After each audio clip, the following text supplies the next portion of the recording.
Good evening. Here's a summary of the news at this hour in Seychelles. 41 new cases of COVID-19 were recorded since the last update, bringing the total number of cases recorded in Seychelles to 3,173 with 16 deaths.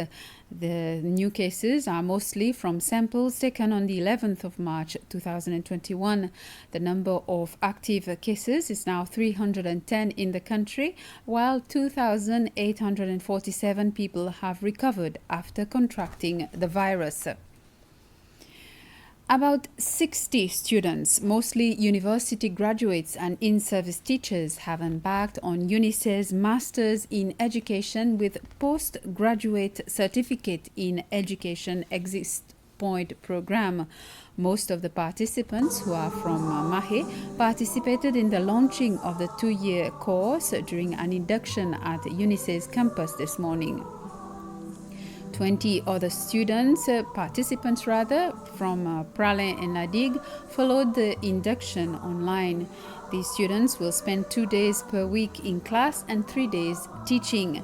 The Ministry of Education is sponsoring most of the 60 participants. According to the Vice Chancellor of the University of Seychelles, Ms. Joëlle Perrault, after following the course, the participants will be better equipped to work in both public and private schools.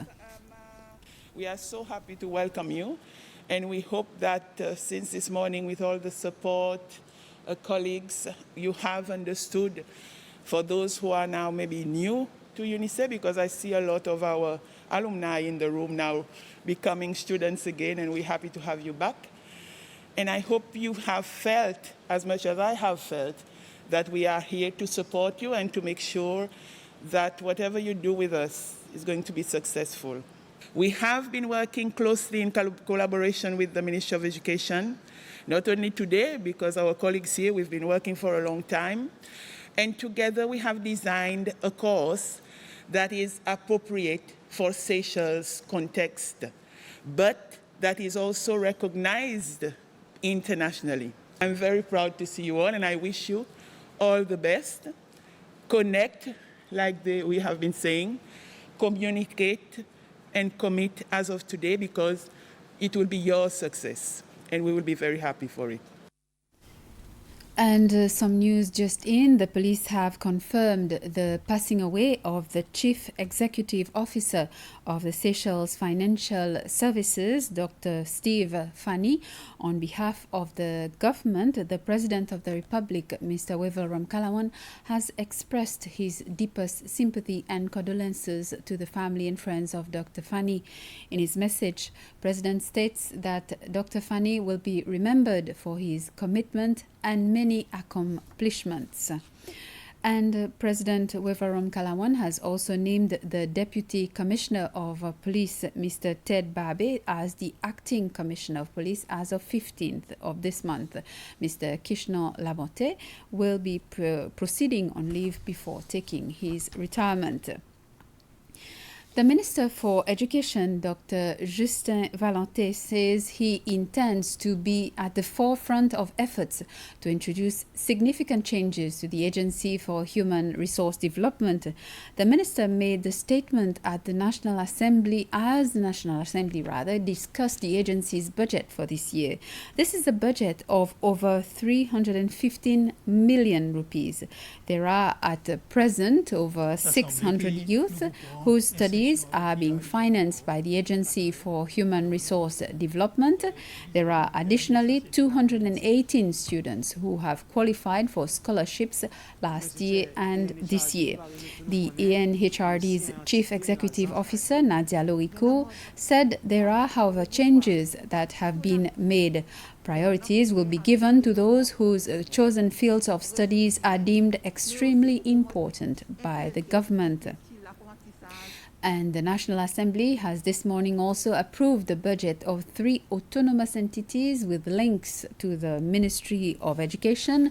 They include the Seychelles Qualification Authority, the Commission for Tertiary Education, and the Institute of Early Childhood Development, IECD. There were suggestions that the SQA would be best integrated within the Department for Tertiary Education. The Minister Justin Valentin said nothing has been decided on the issue, although discussions along that line have been brought up. As for the Institute of Early Childhood Development, IECD, some members and the Minister for Education expressed satisfaction with what it has achieved so far in the area of child development. In other news, this Friday, Air Seychelles has announced that it will be flying to Dubai as of this month. The weekly flights will start on the 26th of March until the 29th of May. The CEO of Air Seychelles, Remco Althias, says that they expect this route to be profitable for the national airline and that the company will also be considering other international routes in the coming months. Anytime we open a new route, we prepare a business case, and that's also done in the case of Dubai. The cost of operation for Air Seychelles are at such a level that we think that we believe that we can operate this flight quite profitably. People in the UAE don't have that much choice for destinations to travel to. Because a lot of the countries are still closed. Seychelles is open from the 25th of March. And we therefore thought it was the right opportunity, also given the fact that you have a midterm, you have Easter holidays, and then in May followed by the Eid break, and to target it for this specific period. And the bookings have been quite good. We've only been on sale for 4 days, but the booking velocity is really positive. So we are very optimistic about this route. Good news there for those eager to travel. Managers at Maya Resort have been meeting staff all day following the announcement of 40 job cuts. Nearly half the workforce at the luxury villas in Anse-Louis are being made redundant, all of them Seychellois, but the union representing them says the decision to cut staff, as other hotels are recruiting workers, doesn't make sense. Maya Resort, a luxury hideaway overlooking Tek Tek Beach, which the lucky few had almost entirely to themselves today. Meanwhile, inside, the managers were meeting staff to explain how planned restructuring to cut costs meant some must go. They are very, very, very anxious because, during this time of pandemic, where a lot of people are losing their job right, left and center, and there's a limitation of jobs on the market. So at the same time, there's this mass redundancy that is happening. Invisible today, many of Maya's staff have worked here since it opened around 15 years ago. In a day of meetings held department by department, they were learning their fate. There are currently around 90 staff employed at this hotel, so almost half of them face losing their jobs. And that comes after 35 expatriates on GOPs were displaced.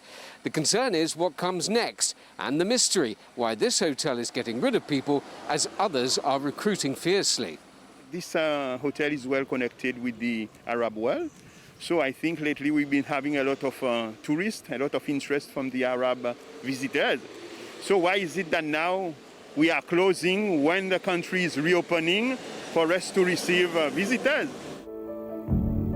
The property, comprising 30 rustic-style villas, was only taken over by Anantara, a Thailand-based management company, last September. That company is part of Minor Hotels, which owns nearby Avani at Barbaran, among some 40 properties worldwide. So now it's the time for us to redeploy those people seriously to those hotels. We have Seychellois locals who are ready to go and work. Ministry officials say they'll be meeting the company again on Monday for an update. Also in the news, the Property Management Corporation has announced plans to construct several sewage treatment plants at a dozen housing estates and is also implementing a pumping schedule at 20 others.